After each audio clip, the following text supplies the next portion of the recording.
This is Surfing Through Cinema. I'm your host, Hawaii Harry. Today I'll be discussing the next film for Disney Week. This is a film based off of the classic books by Lewis Carroll and features some of the world's most famous literary characters, including the Cheshire Cat, the Mad Hatter, and of course, Alice. So this episode is all about Alice in Wonderland, which will be celebrating its 70th anniversary this year.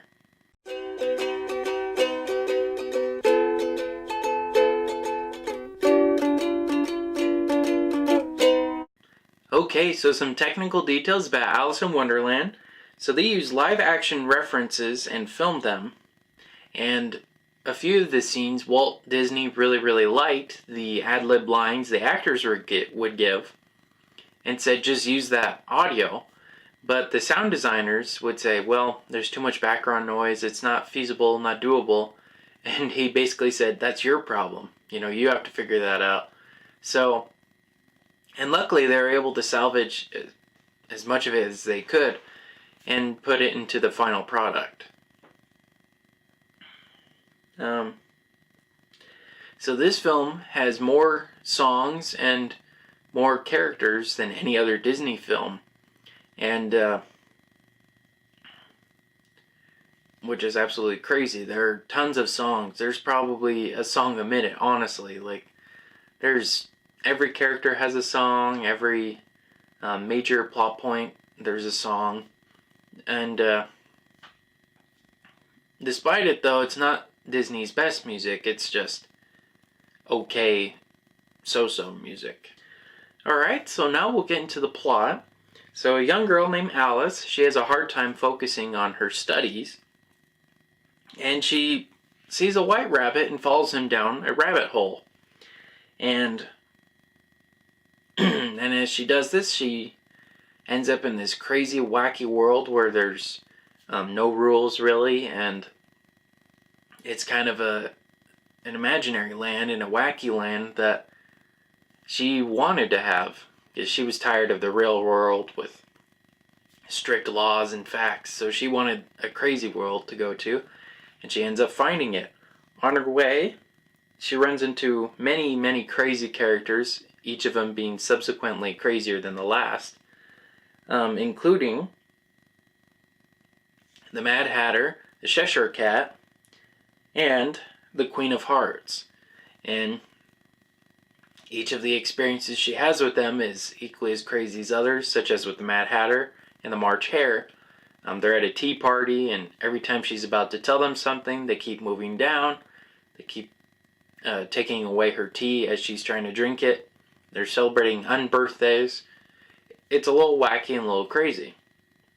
And then with the Cheshire Cat, he tells her many directions she could go to find her way when she's lost, and eventually he helps guide her to find the Queen of Hearts, and so that the Queen of Hearts could help Alice get out of there, because she realizes this is just a crazy land, she doesn't want to be in it anymore. And then the Queen of Hearts has a very bad temper, and if you piss her off, she'll cut your head off. She's absolutely crazy, an absolute tyrant.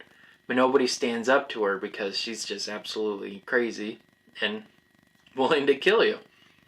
So Alice plays croquet with her using, I think, hedgehogs and flamingos. The Cheshire Cat appears and flips the Queen over and blames it on Alice. And she gets put on trial. And while she's on trial, many of the characters were introduced earlier in the film come to testify either against or for Alice, and and she realizes just how crazy all these people really are, and how badly she wants to get out of there. And then she's able to escape, and every character is chasing her, and she's going crazy, and and so every character starts chasing her, and she keeps re-encountering other events she's experienced in the film, such as running around the beach, but the ocean keeps hitting them. She runs into the caterpillar who's smoking on a hookah, and the smoke becomes a tunnel that she's running through, and she runs into the door that she experienced earlier in the film, a doorknob, and he's still locked. But then he says, "Look, you're still sleeping." She's like, "What? What do you mean sleeping?" Then she looks in and she sees herself sleeping underneath a tree with her cat Dinah. And she realizes this is all a dream. She keeps telling herself, "Alice, wake up, wake up." And then she does wake up, and she does realize it was all a dream. And that's where the film ends, with her deciding she wants to have a normal life with less craziness, that she does not want to experience this crazy, crazy world that she just went through. Alright, so that's the plot to Alice in Wonderland. I'm going to go on a break real quick, but first, here's a message from our sponsor. This podcast is brought to you by Anchor. If you haven't heard about Anchor, it's the easiest way to make a podcast. Here's how. It's totally free. There are tools that allow you to record and edit your podcast from your computer and even your cell phone. But that's not all. Anchor distributes your podcast for you so it can be heard on Spotify, Apple Podcasts, and many, many more. You could even make money from your podcast with no minimum listenership. Anchor is everything you need to make a complete podcast all in one small place. So go on and download the Anchor app or go to anchor.fm to get started today. Okay, so we're back from our break. Now I'm going to get into some critical views and my personal views on Alice in Wonderland. So back in the 1950s, Time magazine said this film lacks a developed storyline, that it was not well thought out, that there was no heart and charisma that was typically seen in a Disney film. And not only was Time not happy with it, Lewis Carroll fans, he's the original author, and British film critics thought it was too Americanized, that they totally botched they totally botched the book and totally made it more Americanized, because it is a story from England, and it's regarded as one of the best literary books out there. So they were very disappointed with this movie. But in the 1970s, this film was reevaluated and is now considered one of the Disney classics. But this did not happen for like I said, until the 70s. And so, for a while, it was considered a financial flop, a disappointment. And, but it garnished some fans and is now considered one of the most successful cult classics, and has an 81% on Rotten Tomatoes as a result. And across the board, there are fans who absolutely adore this film, and then there are fans who don't get it, don't understand it. And so it's not really a movie that everyone talks about, and the people who do talk about it are obsessed with it, absolutely love it. So now I'll get into my personal views. I like the I like the Mad Hatter and the March Hare, but other than that, I think that Alice, she's too boring, not that interesting.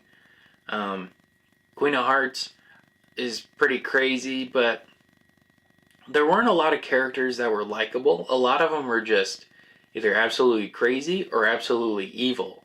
So there wasn't really anyone to connect with and to like, because Alice was just really flat, really one-dimensional, and not that interesting.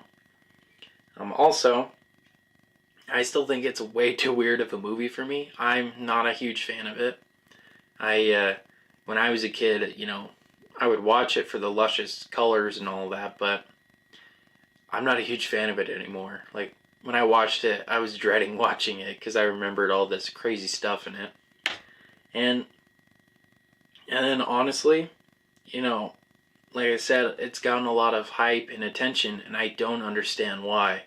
I think it's very bizarre and very weird, so I don't get why everybody loves this movie. I don't get why there are fans that absolutely love this movie. I just think it's too weird. That being said, though, it's considered the best adaptation of Alice in Wonderland, but if you look at the other versions of it, it's not saying much. Now, there is a live-action version Disney did, and first by Tim Burton, and that one's okay, but I still am not a huge fan of Alice in Wonderland, so it wasn't really for me.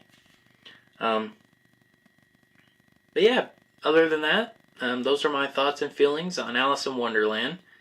And yeah, I'm sorry, I just don't get it. I don't like it. Alright, well, next time, instead of discussing a film, I'll be talking about all the films and movies I've collected in the year 2020. And there will be VHS tapes, Blu-ray discs, DVDs, and even iTunes movies discussed that during this episode. Alright. Well, until next time, this has been Surfing Through Cinema with Hawaii Harry. Take care.